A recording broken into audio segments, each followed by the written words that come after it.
Welcome to Vivaan study.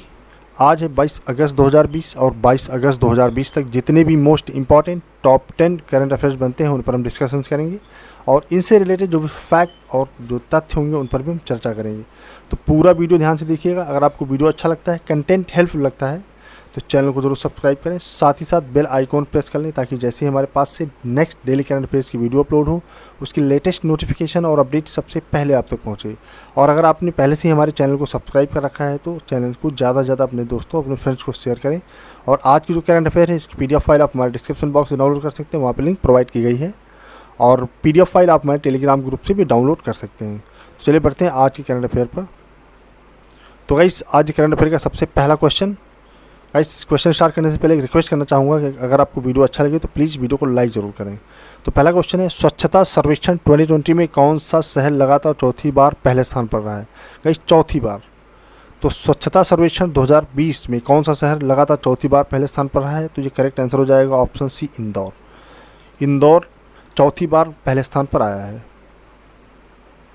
तो guys, जैसा कि मैंने बताया कि इंदौर चौथी बार भी पहले स्थान पर आया है।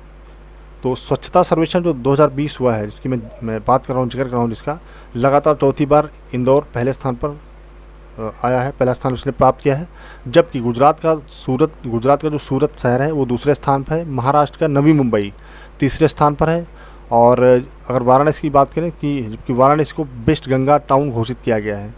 और इंदौर स्वच्छता सर्वेक्षण 2020 लीग के तीनों क्वार्टर में पहले स्थान पर रहा है। तो इम्पॉर्टेंट चीज़ आप याद रखेंगे कि इंदौर जो है पहले स्थान पर चौथी बार भी आया है। और गाइस, जो इंदौर शहर है इसकी मैं बात कर रहा हूँ, तो इंदौर कहाँ है? इंदौर मध्य प्रदेश में है, जहाँ के जो है मुख्यमंत्री क्या है, कौन है? शिवराज सिंह चौहान। चलिए बढ़ते हैं नेक्स्ट क्वेश्चन पर। और गाइस, नेक्स्ट क्वेश्चन है, आचार्य बालकृष्ण के द्वारा रुचि सोया के मैनेजिंग डायरेक्टर के पद से इस्तीफा देने के बाद उनकी जगह किसे नियुक्त किया गया है? तो रुचि सेवा के जो मैनेजिंग डायरेक्टर के पद से जो इस्तीफा आचार्य बालकृष्ण ने दिया है, तो उनके इस्तीफा देने के बाद किसको नियुक्त किया गया है? तो इसका करेक्ट आंसर हो जाएगा ऑप्शन बी, राम भारत। तो आचार्य बालकृष्ण जो थे, इन्होंने रुचि सोया कंपनी से जो है अपने मैनेजिंग डायरेक्टर पद से इस्तीफा देने के बाद इनको जो है दूसरे स्थान, इनके स्थान पर प्लेस किया गया है राम भारत। ठीक है, लेकिन राम भारत ने जो है अपने पद से जो इस्तीफ़ा दिया है, मैनेजिंग डायरेक्टर के पद से इस्तीफ़ा दिया है, लेकिन ये कंपनी के चेयरमैन बने रहेंगे। और राम भारत का कार्यकाल 19 अगस्त से दिसंबर 2022 तक होगा, जो इनको प्लेस किया गया है, या आचार्य बालकृष्ण के स्थान पर इनको रिप्लेस किया गया है। ठीक है, तो करेक्ट आंसर हो जाएगा राम भारत। चलिए बढ़ते हैं नेक्स्ट क्वेश्चन पर। घर बैठे, अगला क्वेश्चन है, घर बैठे मोबाइल पर नौकरियों की जानकारी के लिए किस कंपनी ने कोरमो जॉब्स लॉन्च किया है? कोरमो जॉब्स नाम का एक ऐप लॉन्च किया है। तो इसको लॉन्च किया है गूगल ने। करेक्ट आंसर हो जाएगा ऑप्शन सी, गूगल ने लॉन्च किया है। तो गूगल जो कंपनी है, इसने जो है घर बैठे मोबाइल पर आप कहीं से भी नौकरी फाइंड आउट कर सकते हैं। तो नौकरियों की जानकारी के लिए कोरमो जॉब्स लॉन्च किया है और इस ऐप को 2 दिन में 10 लाख से ज़्यादा डाउनलोड किया गया है। अगर बात करें इसकी यूज़ की, क्योंकि लॉन्च करने के बाद इसको जो है 2 लाख से ज़्यादा लोगों ने इसको डाउनलोड किया है और इस ऐप पर 21 लाख से ज़्यादा नौकरियां उपलब्ध हैं। तो कोई भी व्यक्ति विशेष जाकर के वहाँ पर अपने अकॉर्डिंग, अपनी प्रोफाइल के अकॉर्डिंग वहाँ पे जॉब फाइंड आउट कर सकता है। क्योंकि गाइस, आप सभी जानते हो कि इंडिया में जो इस समय प्रॉब्लम चल रही है कोरोना पैंडेमिक को लेकर, तो इसमें क्या जॉब्स की काफ़ी कमियाँ आ गई हैं और लोग जॉब छोड़कर अपने अपने घर चले आए हैं। तो अभी धीरे धीरे ये ओपन हो रहा है, तो नौकरियों की लोगों को ज़रूरत पड़ रही है। तो गूगल ने ये पहल की है ताकि लोगों को नौकरियां ढूंढने में आसानी हो, दिक्कतें ना हो।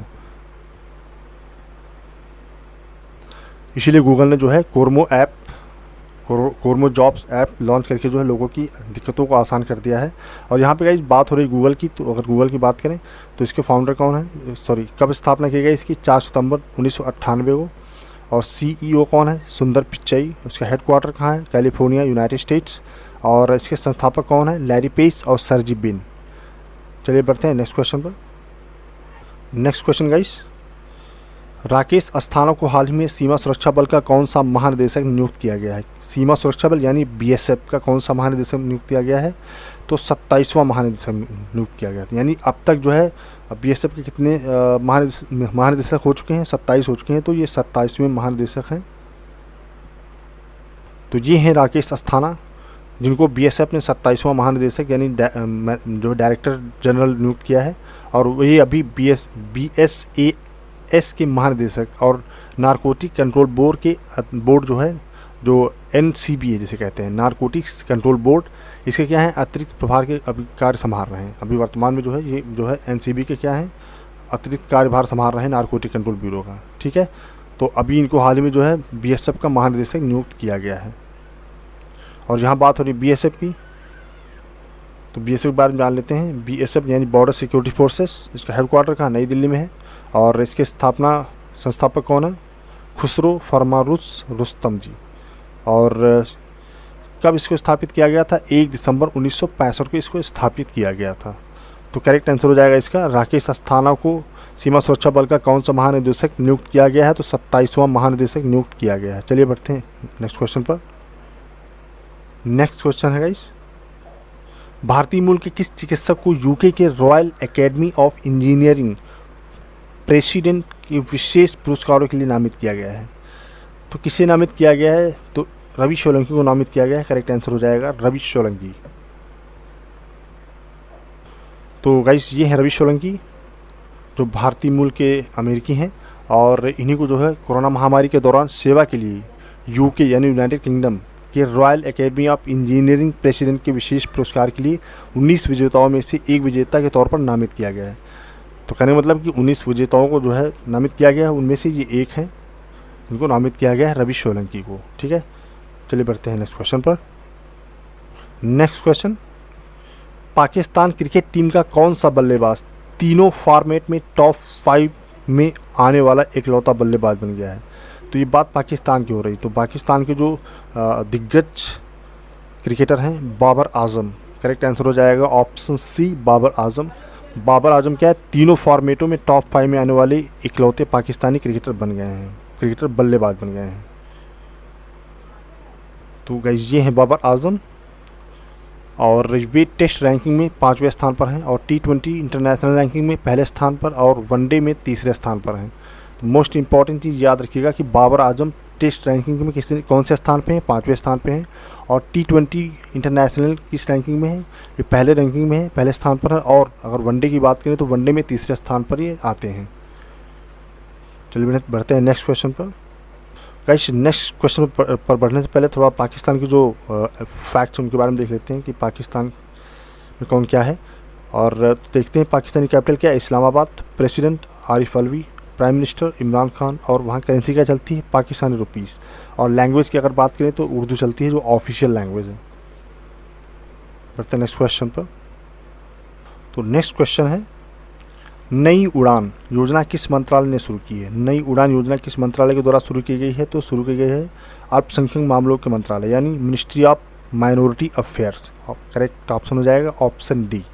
और ये योजना है कि अगर बात करें नई उड़ान योजना क्या है, तो नई उड़ान योजना गाइस एक ऐसी योजना है जिसमें माइनॉरिटी के जो यूथ्स होते हैं उनको जॉब दिलाने में उनको ऐसा रास्ता प्रशस्त कराना, ऐसा ईजी रास्ता दिखाना ताकि उनको जॉब्स आसानी से अचीव हो सके, जो मेहनत करने वाले स्टूडेंट या कैंडिडेट्स होते हैं। तो गाइस ये जो भारत सरकार जो अल्पसंख्यक मामलों के मंत्रालय है, जैसे बोलते हैं मिनिस्ट्री ऑफ माइनॉरिटी अफेयर्स, ने मुख्य परीक्षाओं की तैयारी के लिए अल्पसंख्यक छात्रों को सहायता के लिए एक स्कीम नई उड़ान योजना लागू की है, जिसके बारे में मैंने अभी जिक्र किया। जो संघ लोक सेवा आयोग जिसे बोलते हैं UPSC, कर्मचारी चयन आयोग SSC, और राज्य लोक सेवा जिसे बोलते हैं स्टेट PCS वगैरह होता है, और आयोगों द्वारा आयोजित प्राथमिकताओं को स्पष्ट करती है। संघ लोक सेवा आयोग, कर्मचारी चयन आयोग और राज्य लोक सेवा आयोगों द्वारा संचालित प्रीलिम्स को मंजूरी देने वाले अल्पसंख्यक उम्मीदवारों को वित्तीय सहायता प्रदान करना है। इस योजना का जो है लक्ष्य है वित्तीय सहायता प्रदान करना भी है, ताकि वे संघ और राज्य सरकारों में सिविल सेवाओं में नियुक्ति के लिए प्रतिस्पर्धा करने और प्रतिनिधित्व यानी आगे बढ़ाने के लिए उन्हें पर्याप्त रूप से सहायता मिल सके। तो इनको जो है वित्तीय सहायता भी दी जाएगी, साथ ही साथ इनका जो है ईजी पाथ प्रशस्त किया जाएगा ताकि इनको जो है आसानी से जॉब मिल सके, जो मेहनत करने वाले स्टूडेंट्स या कैंडिडेट्स होते हैं। और यहाँ भी बात हो रही है मिनिस्ट्री ऑफ माइनॉरिटी अफेयर्स की। तो आप देख सकते हैं कि मिनिस्टर कौन है, मुख्तार अब्बास नकवी, जो इसके ऑफिस होल्डर मिनिस्टर हैं मुख्तार अब्बास नकवी हैं। और इसकी स्थापना कब हुई थी मिनिस्ट्री ऑफ माइनॉरिटी अफेयर्स की? 29 जनवरी 2006 में। और इसका मुख्यालय कहाँ है? नई दिल्ली। चलिए बढ़ते हैं नेक्स्ट क्वेश्चन पर। नेक्स्ट क्वेश्चन, अगस्त 2020 में त्रिनिदाद और टोबैगो के प्रधानमंत्री के रूप में किसे नियुक्त किया गया है? तो त्रिनिदाद और टोबैगो एक साउथ अफ्रीकन कंट्री है, तो यहाँ के प्रधानमंत्री के रूप में किसे नियुक्त किया गया है? तो करेक्ट आंसर हो जाएगा ऑप्शन ए, कीथ रोवले। तो कीथ रोवले को जो है त्रिनिदाद और टोबैगो के प्रधानमंत्री के रूप में अभी हाल ही में नियुक्त किया गया है। वाइस ये हैं कीथ रोवले, जिनका पूरा नाम है कीथ क्रिस्टोफर रावली। इनको 10 अगस्त 2020 को होने वाले आम चुनाव में जीत के बाद राष्ट्रपति भवन में लगातार 5 साल के कार्यकाल के लिए त्रिनिदाद और टोबैगो गणराज्य के प्रधानमंत्री के रूप में इन्होंने शपथ ली है, और उनके नए कैबिनेट मंत्रियों ने भी साथ में शपथ ली है। और वह सत्ताधारी पीपल्स नेशनल मूवमेंट पार्टी से है। वहाँ की जो सत्ताधारी यानी जो पार्टी जो गवर्नमेंट में है, पीपल्स नेशनल मूवमेंट, इस पार्टी से बिलोंग करते हैं।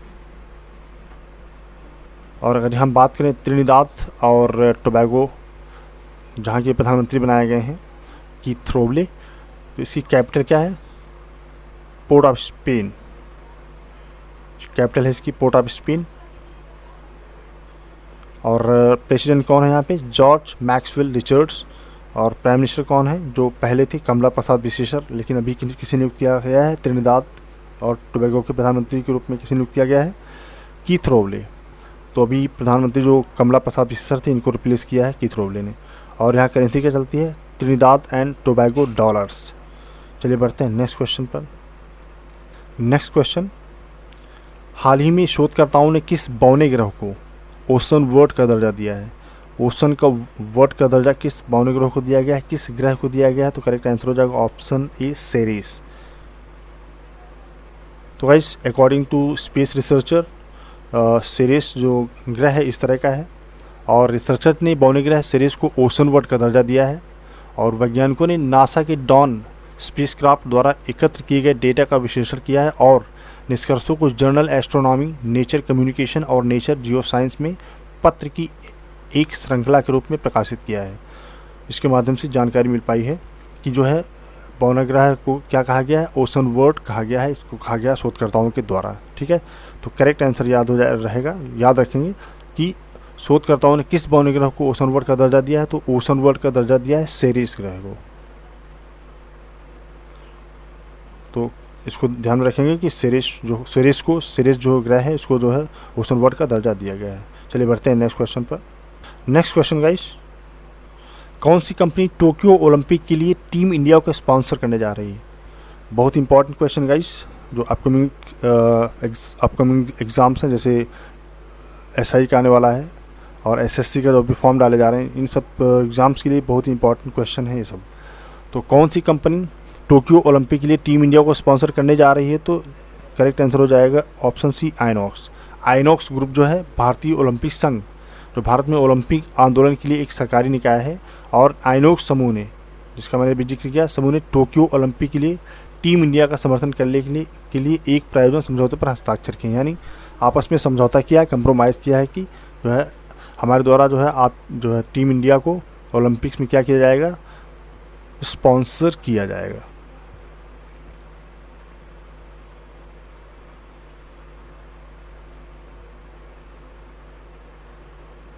तो गाइस आप यहाँ पे देख सकते हैं स्क्रीन पर, यहाँ पे जो है टीम इंडिया जो है इसको स्पॉन्सर कौन कर रहा है? आइनॉक्स ग्रुप। ठीक है, यहाँ पे देख सकते हैं लिखा हुआ है official sponsor of the Indian Olympic team. तो इसको इंडियन ओलंपिक टीम को स्पॉन्सर कौन कर रहा है? आइनॉक्स ग्रुप कर रहा है। ठीक है, चलिए बढ़ते हैं नेक्स्ट क्वेश्चन पर। गाइस आज हमने क्वेश्चन ऐड किया एक्स्ट्रा इसमें टॉप 10 के अलावा। तो India tomorrow conversations with the next generation of political leaders नामक पुस्तक किसने लिखी है? India tomorrow conversations with the next generation of political leaders किसके द्वारा लिखा गया है? प्रदीप छिब्बर और हर्ष शाह के द्वारा लिखा गया, यानी ऑप्शन डी, दोनों 1 और 2 दोनों करेक्ट हो जाएगा, यानी ऑप्शन ए एंड बी दोनों करेक्ट हो जाएंगे। और गाइस अगर हम बात करें इसमें इस बुक में क्या वर्णित है और किस बेस पर ये किताब लिखी गई है, तो अगर हम इसकी बात करें तो ये जो पुस्तक लिखी गई है, इस पुस्तक में देश के 20 सबसे प्रमुख अगली पीढ़ी के राजनेताओं के साथ इंटरव्यू के माध्यम से समकालीन भारतीय राजनीति का एक स्नैपशॉट तैयार किया गया है। ये स्नैपशॉट इस किताब के माध्यम से आपको मिलेगा। पुस्तक में केवल 50 वर्ष से कम उम्र के राजनेताओं को साक्षात्कार शामिल किया गया है, यानी इनका जो अभी वर्तमान में जो लीडर्स हैं इंडिया में, जो 50 साल से कम की उम्र के हैं, उनके इंटरव्यू को इस किताब में शामिल किया गया है और अगस्त 2020 में इसे जारी किया गया है। यह पुस्तक अमेरिकी शिक्षाविदों जैसे प्रदीप छिब्बर हैं और हर्ष शाह इनके द्वारा लिखी गई है और इसे ऑक्सफोर्ड यूनिवर्सिटी प्रेस द्वारा प्रकाशित किया गया है। तो मोस्ट इम्पॉर्टेंट चीज़ इसमें क्या है इस किताब में कि जो 50 साल से कम की उम्र के जो लीडर्स हैं उनके इंटरव्यू को इसमें रखा गया है, वर्णित किया गया है। तो गाइस अगर एग्ज़ाम में क्वेश्चन आ जाता है कि Indian tomorrow conversation with the next generation of political leaders नामक पुस्तक किसने लिखी, तो इसको लिखा है प्रदीप छिब्बर और हर्ष शाह ने, जो अमेरिका में जो क्या है अमेरिकी शिक्षाविद हैं यानी एजुकेशनिस्ट हैं। तो गाइस ये थी आज की करंट अफेयर। तो गाइस आज की करंट अफेयर से रिलेटेड कोई क्वेरी, कमेंट या सजेशन अगर आपके पास हो तो आप हमें प्रोवाइड कर सकते हैं, ताकि आपकी सजेशंस, एडवाइस और कमेंट के अकॉर्डिंग चैनल में इम्प्रूवमेंट किया जा सके। तो मिलते हैं कल की करंट अफेयर में, तब तक के लिए थैंक यू सो मच। जय हिंद।